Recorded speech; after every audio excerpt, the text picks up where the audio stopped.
No 5. februāra darbu uzsāk 11 jauni valsts un pašvaldības vienotie klientu apkalpošanas centri Augšdaugavas novadā. Latvijas iedzīvotājiem šie klientu apkalpošanas centri būs pieejami visā Latvijas teritorijā. Pēc pašvaldības izpildirektora teiktā, pēdējā laikā valsts bija sašaurinājusi savu pakalpojumu klāstu, pārējot uz to pilnīgu digitalizāciju.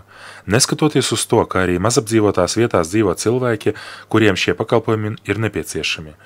Tādēļ pašvaldībai un valstī plānojot kacu tīklu, viens no kritērijiem bija nodrošināt pakalpojumus gan lielajās iedzīvotāju koncentrācijas vietās, gan attālākajās vietās. Pagājušā gada vidū, kad pieteicāmies Vides aizsardzības reģionālās attīstības ministrijai par klientu apkalpošanu centru izveidi, mēs jau sākām vērtēt primāri centrus tajās vietās, kur varētu nebūt pagasta pārvaldes vadītāja, un kur varētu pagastas pārvaldes vadītāja vietā atstāt klientu apkalpošanas centru, lai tiešām paliek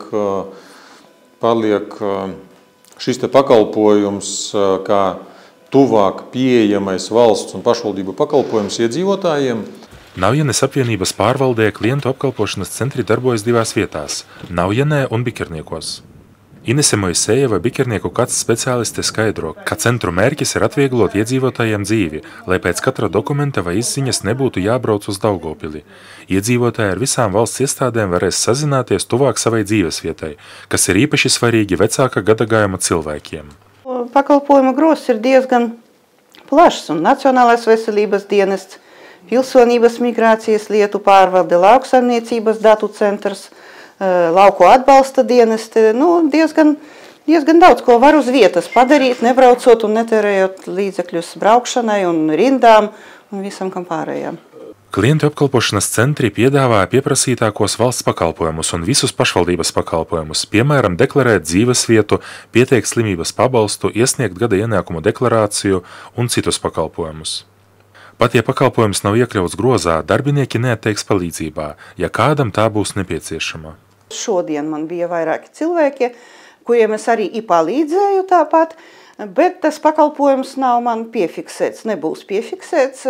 Tas ir trūcīgo statusu ieguvēji, viņi nāk, tagad mēnesis sākās, viņi nāk uz sociālo dienestu pildīt tur tās deklarācijas, un viņiem vajag izrakstu no konta par pēdējiem 3 mēnešiem par ienākumiem.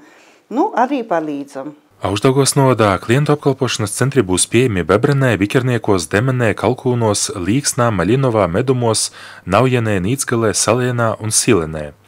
Višķos un Ilūkstē klientu apkalpošanas centri darbojas jau vairākus gadus. Vēl viens kāds tiks atvērts 4. martā Subatē.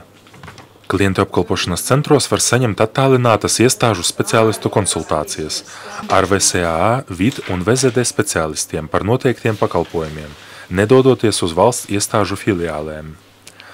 Lai saņemtu jebkuru pakalpojumu klientu centros, jāuzrāda personu apliecinošs dokuments, bet, ja nepieciešams saņemt elektronisko pakalpojumu, tad līdzi jāņem kādu no autentificēšanās rīkiem. Ja klientam tādu nav, var saņemt pilnvaroto e-pakalpojumu, uzrādot personu apliecinošu dokumentu.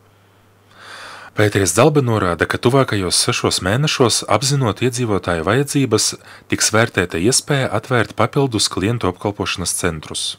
Ir palikuši nepārklātie laukumi, ir palikuši laukumi tādi kā Svente, tādi kā Kalupe, tādi kā Tabore, kur varētu arī nākotnē izveidoties klientu apkalpošanas centrs. Kā arī varētu būt nākotnē, piemēram, tas nebija iespējams tagad uzreiz.